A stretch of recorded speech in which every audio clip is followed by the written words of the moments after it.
ถน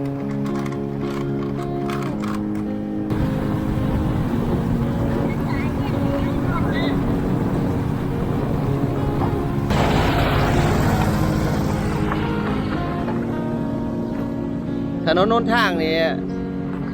ดีหลายดีได้พี่น้อง ดีใจน้ำเศร้าเมืองสนามไส้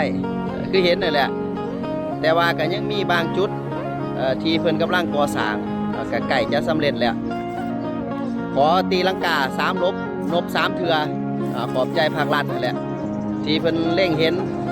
ความสำคัญอยู่ในจุดนี้เฮ็ดให้การไปมาหาสู่กันระหว่างเมืองหาแขวงมีความสะดวกสบายหลายพี่น้อง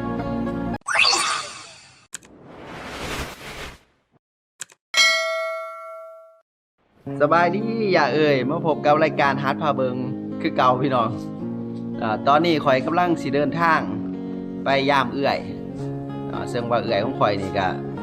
บ่ได้ไปยื้อยามถามข่าวกันนี่เกือบว่าเฮืองนานได้เนาะ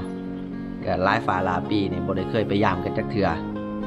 มื้อนี้ก็ถือว่าโอกาสดีเนาะที่ข่อยเองก็ได้พักเวียกก็สิพาครอบครัวนี่ไปยามเพิ่นแต่ว่าการเดินทางไปยามเพิ่นนี่ก็ค่อนข้างที่จะใกล้แน่เพราะว่าเพิ่นอยู่อีกเมืองหนึ่ง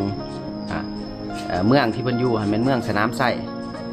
คันบอกเรื่องเมืองสนามไส้นี่ก็หลายคนก็สิฮู้แหละเนาะเพราะว่าเป็นเมืองที่อยู่ในระยะก่อนนี่โด่งดังโด่งดังย้อนว่าเกิดภัยพิบัติสันเขื่อนเซเปลี่ยนเส้นน้ำน้อยหันแตกเนาะอยู่ในปี 2018หันผู้ใดที่เขามากก็ขอความกรุณาคือเก่าเด้อพี่น้องเด้อเนาะใส่ปุ่มกดไลค์กดแชร์ปุ่มกด Subscribe ให้เกิดประโยชน์เด้อพี่น้องเด้อแต่ว่าการเดินทางลงบอกอันโมเมนต์รถตู้เด้อ รถตู้โมเมนต์ของข่อยเนาะการเดินทางนี่สิใส่เป็นพาหนะนี่รถจักรรถจักร2 คันภาษาไทยก็ว่าอย่างมอเตอร์ไซค์ นี่ไปมดไปมด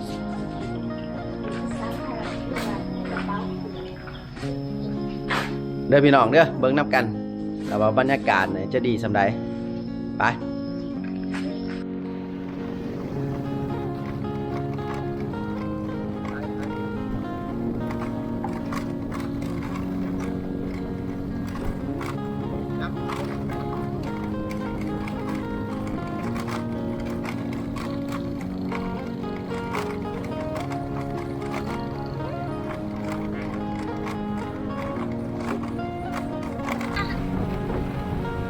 วิวดีขนาด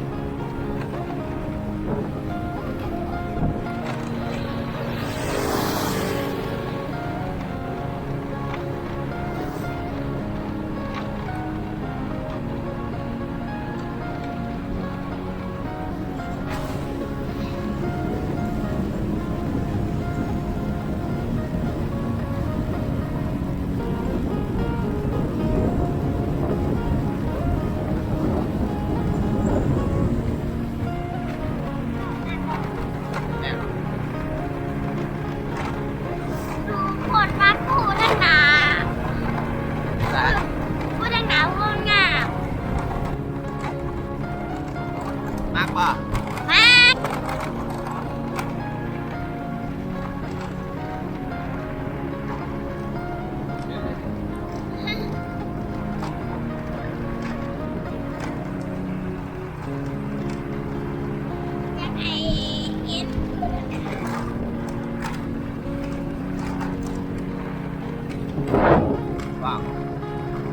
ว้า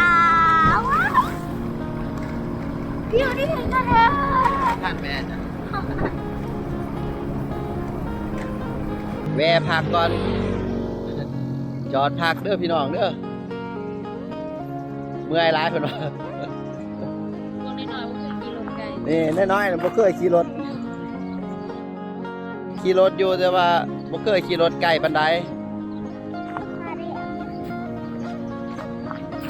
ตอนนี้ข่อยจอดพักอยู่เขตอนุสาวรีย์เนาะหรือว่าเขตอนุสรณ์สถานที่มันเล่าไต่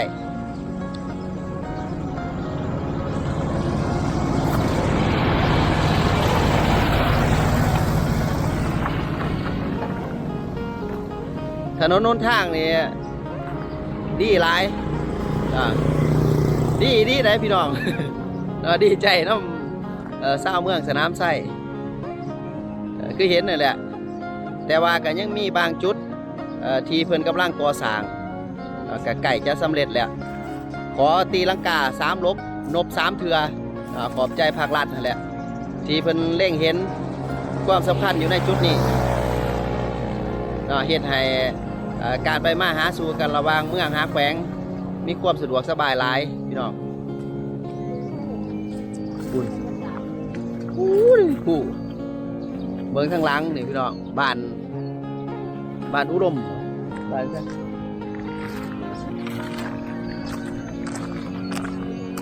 ้านที่ช่างวะอุดมไส้ตัวนี้จะเป็นทางเขาไปทานที่มันเขตเล่าไต่หรือว่าทำทานคำไต่เนาะที่เพิ่นใส่มา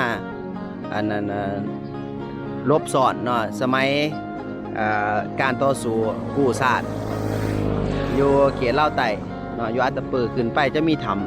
ำก็จะมีคลิปอีกคลิปหนึ่งเด้อพี่น้องเด้อผู้ใดอยากเข้าไปเบิ่งกับไปเบิ่งได้อยู่ทางส่องฮัดพาเบิ่งคือเก่าหั่นแหละเนาะฮัดเองก็ได้เดินทางไปทำนี่เทื่อนึงแล้วอันนี้แม่นทางเขา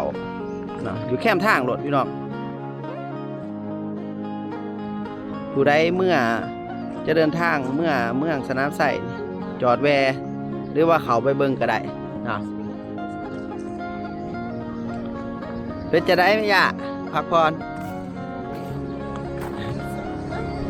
หยุดเส้นหยุดซ้ายก่อนไปต่อป่ะกินแล้วว่าน้ำ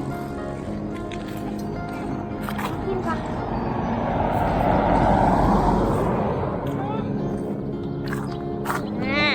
กินอะไรกินอะไร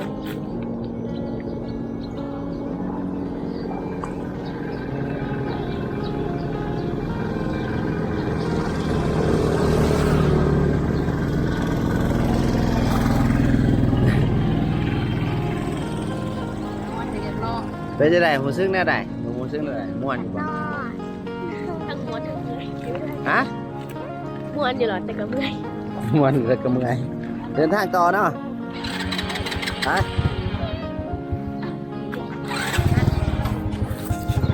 ไปต่อเด้อพี่น้องเด้อเด้เด้เห็นแล้วแม่บอก แม่น แม่แม่บอก อ่อนแล้ว แม่บอก กายกายกาย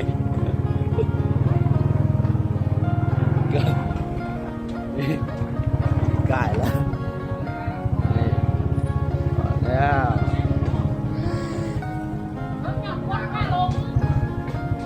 ดูตัวสิตา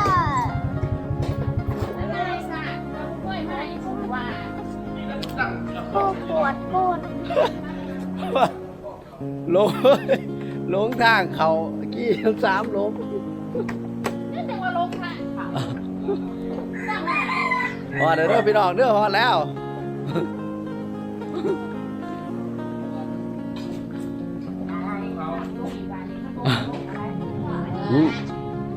สถานที่อยู่เพื่อนของเอื่อยเนี่ยโอ้ยพี่น้องเอ้ยเจ้าแม่เพิ่นอุดมสมบูรณ์เนาะมีเป็ดมีไก่ส่วนใหญ่เป็ดเพิ่นนี่หลายคือเห็นนั่นแหละนี่เบิ่งเอาพี่น้องแล้วก็มีหมูแม่พันธุ์กำลังเกิดลูกพี่น้องนี่กำลังเกิดลูก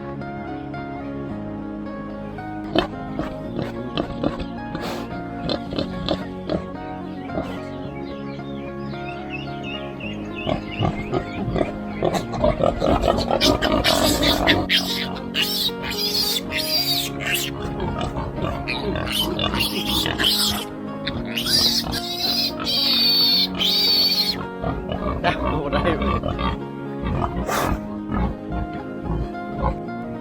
สำหรับอันคลิปเดินทางมาเฮือนเอื่อยนี่นะกับบ่ทันได้หมดเด้อพี่น้องเนาะรอถ่าเบิ่งกันอยู่ใน EP 2เบิ่งตอนต่อไปสำหรับอันตอนนี้ก็เอาไว้ก่อนเอาไว้จะฝากไปใส่ เอาไว้ก่อนเอาพักก่อนเอาไว้พอกันเบิ่งอยู่ใน EP 2เด้อ